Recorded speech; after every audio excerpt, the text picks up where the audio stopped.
Ito na naman. Ito yung nagkainitan sa Congress.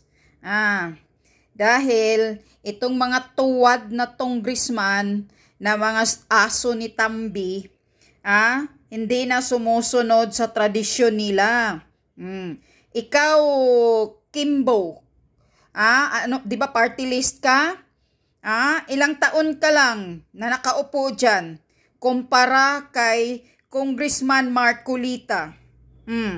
Veterano na yan sa Congress si Marcolita.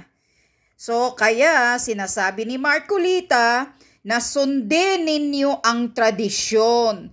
Kailangan ninyong erespito ang dalawang pinakamataas na posisyon ng Pilipinas. Yan ang tradisyon pala sa Congress. Ang ibig niyang sabihin, nagustuhan nyo ba? Hindi nyo gusto si Sara, pero kailangan nyo pa rin erespito ang office of the Vice President. Yan. Wag nyong lukuhin si Congressman Marcolita dahil ang pinaglalaban niya dito ang tama. Kung ano yung nasa konstitusyon at nakasulat sa batas na kailangan respetuhin.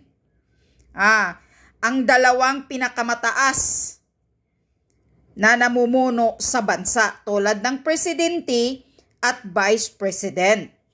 Kaya sinasabi ni Congressman Marcolita, katulad ng issue kay Marcos Jr. sa presidente, kwini-question ba natin? Nag-a-attend ba siya? Di ba wala? Ilang minuto, approve na agad yung budget? Tama daw yun. Pero sana yun din ang gagawin nyo sa Vice President. Sundin ang tradisyon ng Kongreso. Ang problema kasi, Congressman Marcolita, itong mga aso ni Tambi, sumusunod lang din sa utos ni Tambi na pipigain si Sara Duterte. Lalo ka na, convicted Franz Castro, nag-asta-astahan kang magaling ka, malinis ka, lalo kang demonyo, paningin ng tao sa iyo dahil isa kang convicted. May connection ka sa mga rebelde. Yan yon. So ano ngayon? Pahiya ka, Kimbo. Yung mukha mo, para kang sino, wala ka naman palang alam. Ba't ang nangyari, a bunch of questions, that's why I'm asking. Bakit natin ginawa yun earlier?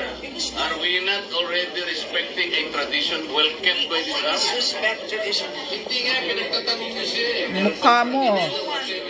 Disrespect to the office of the President, Vice President. So ano yung pinagtatanong niya sa kanya? This question never happened before.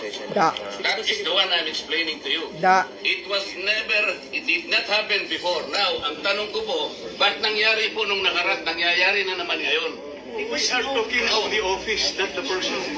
Yeah. You may not like the person. You may not like her presence here. But you have to respect the office of the Vice President. Correct. Because that is guided by the tradition. Yan ang ibig niyang sabihin. Kagaya po na sinabi nila, wala nang pinagtanong sa office of the President. And that is correct.